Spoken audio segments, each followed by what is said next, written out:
Okay, so it seems like the die is cast and then the doomsday is fast approaching as the Rivers State House of Assembly has now commenced proceedings to impeaching Governor Fubara and his deputy, Mrs. Ngozi Odu.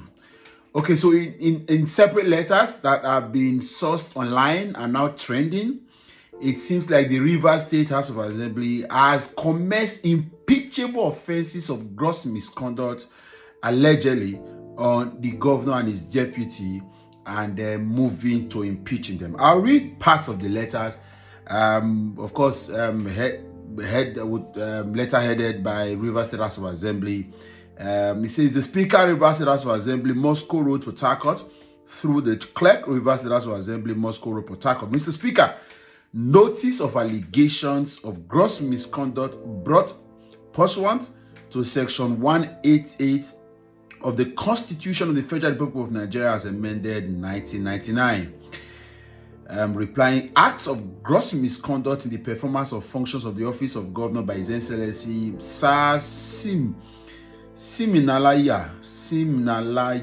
Fubara, GSSRS, Governor of Rivers State. In compliance with Section 188 of the Constitution of the Federal Republic of Nigeria, 1999 as amended, and other extant laws, we, the undersigned members of the Rivers State House of Assembly, hereby forward to you a notice of gross misconduct by the Governor of Rivers State in the performance of the functions of his office.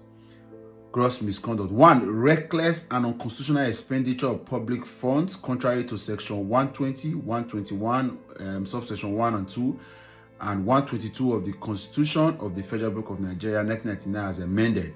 So I've been sourcing online for the other details, but it stopped there. Then also, the other letter is Rivers State House of Assembly, notice of allegations of gross misconduct. This one is brought pursuant to the Section 188 of the Constitution.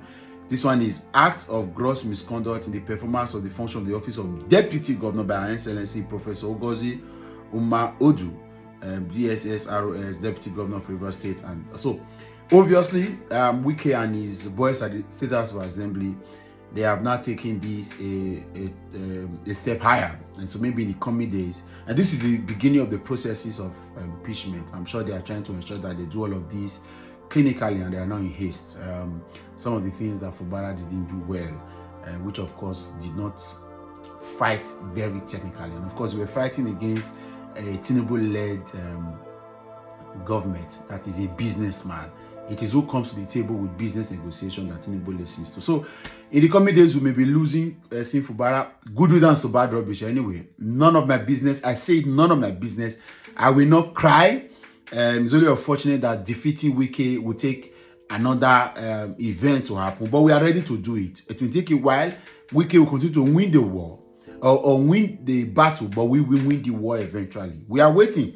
And I'm quite sure that in the next 2 or 3 years, when 2027 has been sorted, because Wike wants to have a negotiating power in 2027, so he wants his political capital, Rivers State, to be in his pocket, and he will do anything just to make sure that war, so that by 2027 he will be aligning for 2031, and that's the point. So, congratulations to Wike, he's won this particular one, 1-0, or is 1-1 or 2-1. Okay, Sima thrown some punches, so Wike Kokoma took the lead, but all of this, like I said, I'm not going to cry. None of my business. Fubara doesn't believe in the values and principles I believe. He's been a beneficiary of all of these crooked, rugged, disintegrating, decomposing, and dilapidated systems of government. He's a beneficiary of all of that. He was internal democracy was brought to naught. That made him the choice of the governor.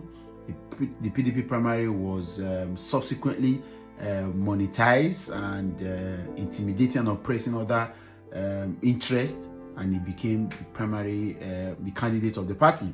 The election that brought him to power was also done with all forms of irregularities and manipulation, and considering what Wike did in the presidential election as well. So good riddance to bad rubbish. And if we continue to be emotional and all of this, then we are not ready for a nation. Whatever these guys do, it's just like sitting back and you see that your enemies that are coming to attack you are arguing, and you are bothered to see who right or wrong. No, not concern you. None of your business. Whoever is right is right, whoever is wrong should be wrong. May they buy themselves. It even makes the job easier. So now Fubara is out of the way.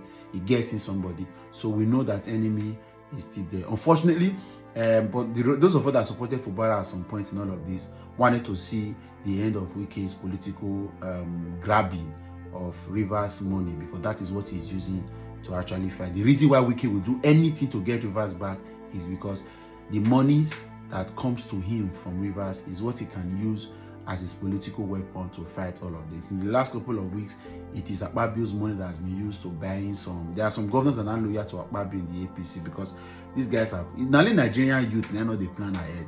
These guys are planning, as I talk to you, 2035, they have plans for it. Tinubu, as at 2007, knew he was going to be president of Nigeria some years later, so he started to plan. As at 2011, he saw 2023 clearly. Only Nigerian youth are the one dabbling into all of this and jumping into without proper plan. So for people, the Bible even said that can a man enter a strong man, so that first binding the strong man. For people, if you really want to have this country, you need to start to strategize, start to get on. Unfortunately, Sim did not strategize all of this. He did his best, and no hard feeling. He did his best, he tried his best, but it was at a time where Wike had judiciary in his own pocket with all of the things that Tinubu will regret all of the Wike power he has given to him judiciary. So let's leave all of that. Congratulations to Wike and his boys at the State House of Assembly. No wahala. Cheers.